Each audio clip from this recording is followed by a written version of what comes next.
What up, though? Roddy Rob, Big Business. Check it out. Watch Mojo just released their 10 millionth video. Top 10 saddest death scenes in superhero movies. They already got Logan as a thumbnail. Of course, that's a giveaway. I know Yondu gonna be up in here. I guess some Spider-Man. I don't know. I'm so sick of seeing Tobey Maguire and Andrew Garfield with the crying face. Let's just see what they got. But I know Yondu gonna be up in here. Yondu, off the top of my head, he's number one for me. Welcome to WatchMojo.com, and today we're counting down our picks for the top 10 saddest death scenes in superhero movies. I was thinking about that too. Before we begin, we publish new videos every day, so be sure to subscribe for more great content. For this list, we're looking at the most heartbreaking deaths that superhero movies have to offer. You want to find out?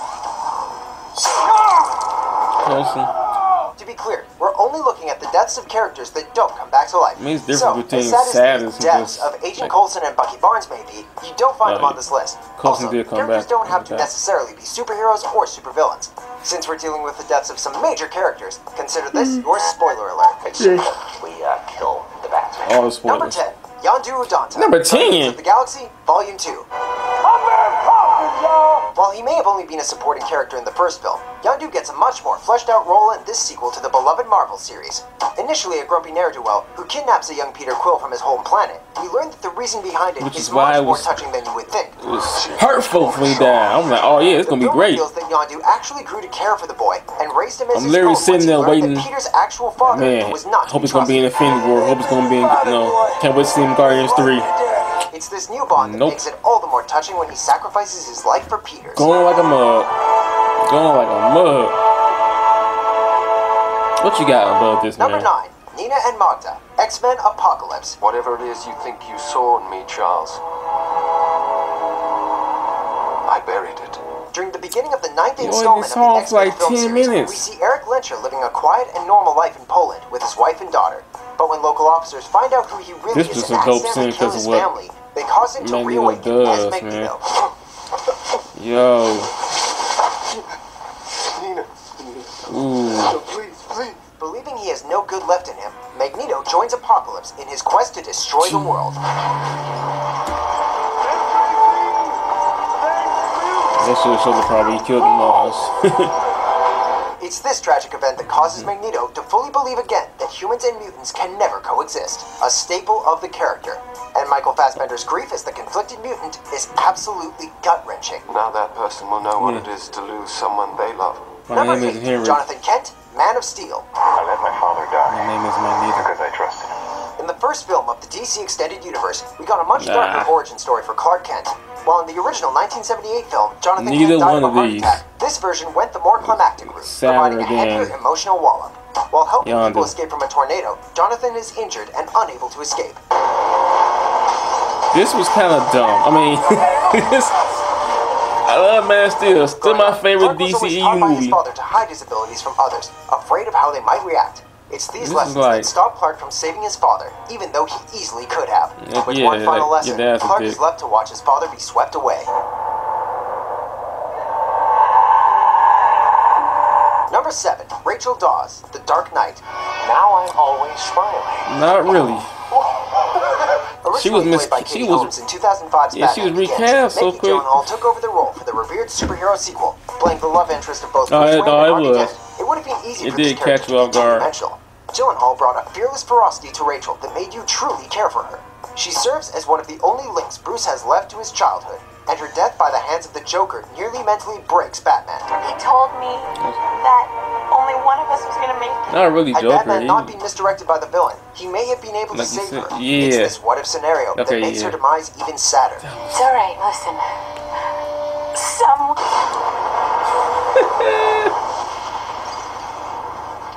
Number 6, Dr. Octopus, Spider-Man 2. My Rosie's dead. My dream is dead. Say what you will about Marvel's villains, but back in 2004, Alfred Molina gave us an authentic and touching performance as one of Spider-Man's most notorious baddies. It's the nature of this villain's creation that makes him so heartbreaking.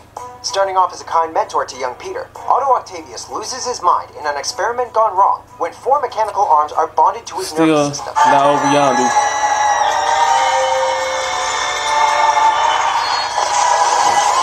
That was all cold. The same experiment takes the life of his wife. That was some real Sam Raimi shit right there. It's only when he tries to recreate the experiment, when he sees the error of his ways and gives his own life to save many. After they already killed people. Or try to kill people, throwing people off the fucking train. Well, it was a... Number 5, this Steve technology, Trevor, I know. Wonder Woman.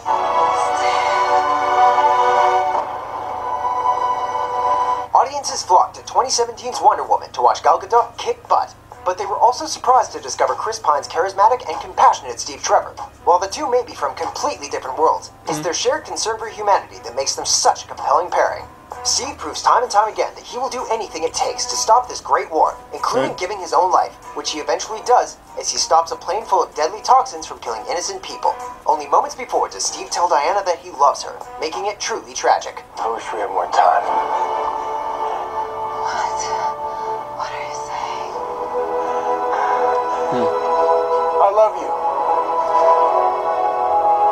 Number 4, Gwen Stacy, The Amazing Spider-Man 2.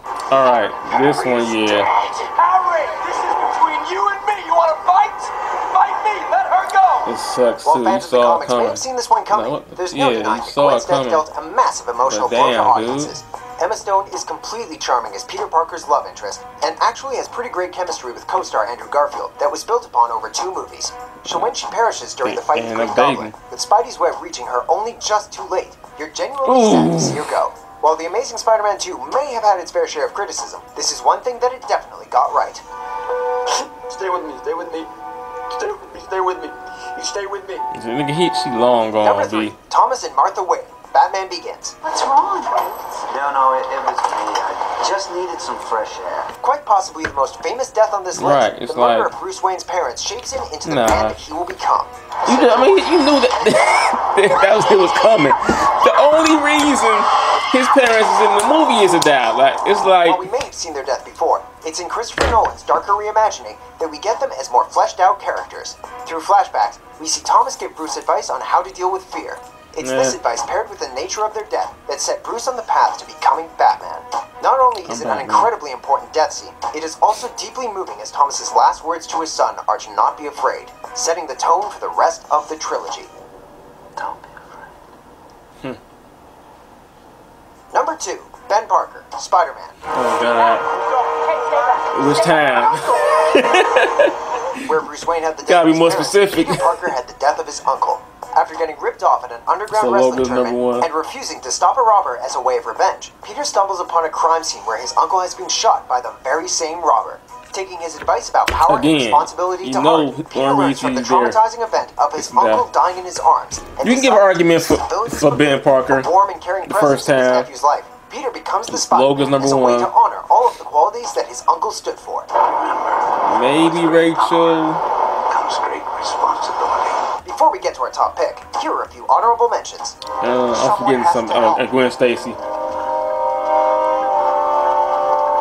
Besides that, none of them was nowhere close to Yondu's death. That shit was...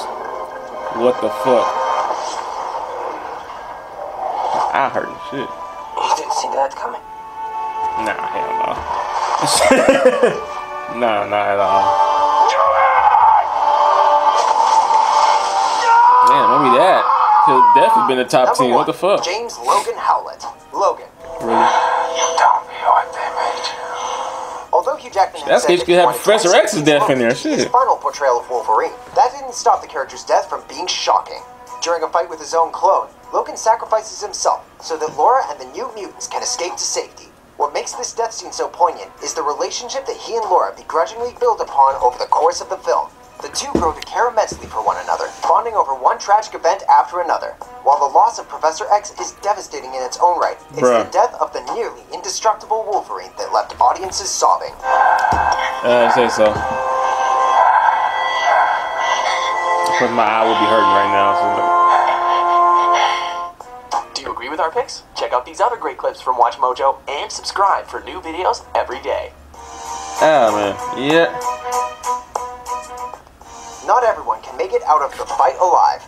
Welcome to... I give, like I said, the Gwen Stacy one, that was like, what the fuck, dude?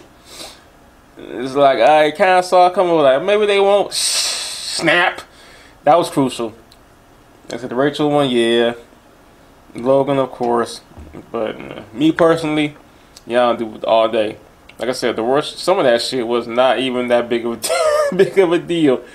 Magneto's kid and wife, like, I just met them 10 minutes ago, man. It's like, you know, they're gonna, it's like, you know, they're gonna die. Bruce Wayne's parents, that's their whole, that's what they are about.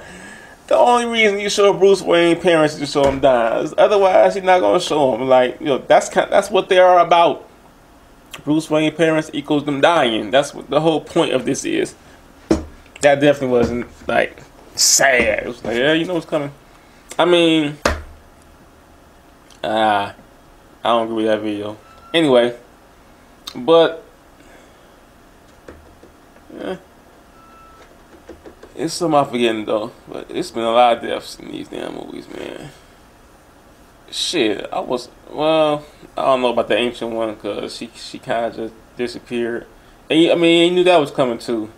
But damn, it's kind of fucked up. Anyway, let me know what y'all think about this list in the comment section down below. Watch Mojo. Do your thing. Video 11 million coming up soon. Thanks for watching. As always, big business. Holla.